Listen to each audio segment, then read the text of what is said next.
بسم اللہ الرحمن الرحیم۔ قرآن پاک کے مشکل الفاظ اور وقف کیسے کریں گے اور مشکل الفاظ کیسے پڑھیں گے، تو آج ہم ایک نئے الفاظ ہم نے لائے، آپ یہ سیکھ لیں اور دوسروں تک پہنچائے۔ لیکن اس سے پہلے ہمارا چینل سبسکرائب کرے نئے نئے ویڈیوز کے لیے۔ سب سے پہلا لفظ یہ ہے، یہ ہم کس طرف پڑھیں گے؟ یہاں پر شروع میں حمزہ آیا ہے اور اس پر مد ہے، تو ہم مد ادا کرنے کے بعد لام کے ساتھ یہ حمزہ لگائیں گے، اس طرح پڑھیں گے آل آنا آل آنا آل آنا۔ یہ سورۃ یونس 51 نمبر آیت میں آپ کو مل جائے گا۔ دوسرا لفظ غیر صالحین،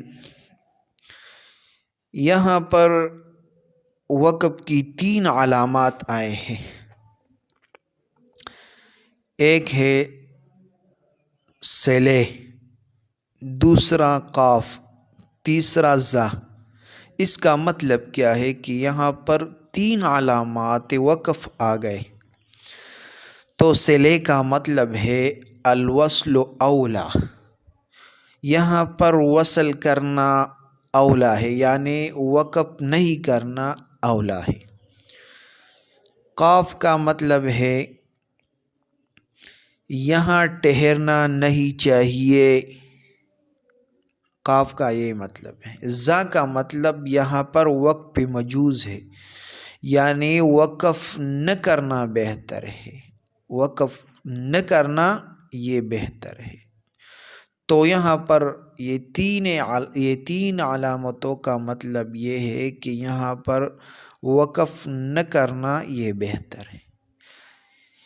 غیر صالحین، اگر ہم وقف نہیں کریں گے تو غیر صالحین پڑھیں گے، اور یہ لفظ آپ کو سورۃ ہود 46 نمبر آیت میں مل جائے گا۔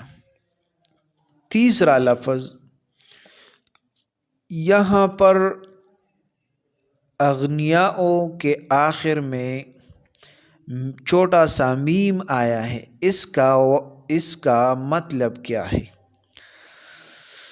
تو جس جگہ میں آخر لفظ آخر میں یہ چھوٹا سا میم آ جائے تو اس کا مطلب ہے وقف لازم، یعنی یہاں پر آپ پر لازم ہے کہ وقف کرے۔ جیسے اغنیاء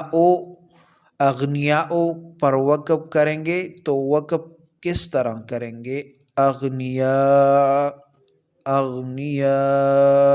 یہاں پر وقف کریں گے، یہاں پر وقف لازم ہے۔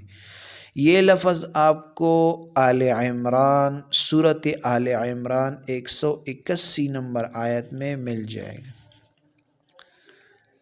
چوتھا لفظ علی ربہم کی آخر میں چھوٹا سا جیم آیا ہے، اس کا مطلب کیا ہے؟ تو اس کا مطلب یہ ہے جب کسی لفظ کے آخر میں چھوٹا سا میم آ جائے تو وہاں پر وقف جائز ہے اور وصل دونوں ٹھیک ہے، یعنی وقف کرنا اور وصل کرنا دونوں ٹھیک ہے۔ وصل کا مطلب ہے یعنی وقف نہ کرنا، اور یہاں پر چھوٹا سا جیم جو آیا ہے تو بہتر اس میں وقف جائز ہے، یعنی وقف کرنا اس میں بہتر ہے۔ علی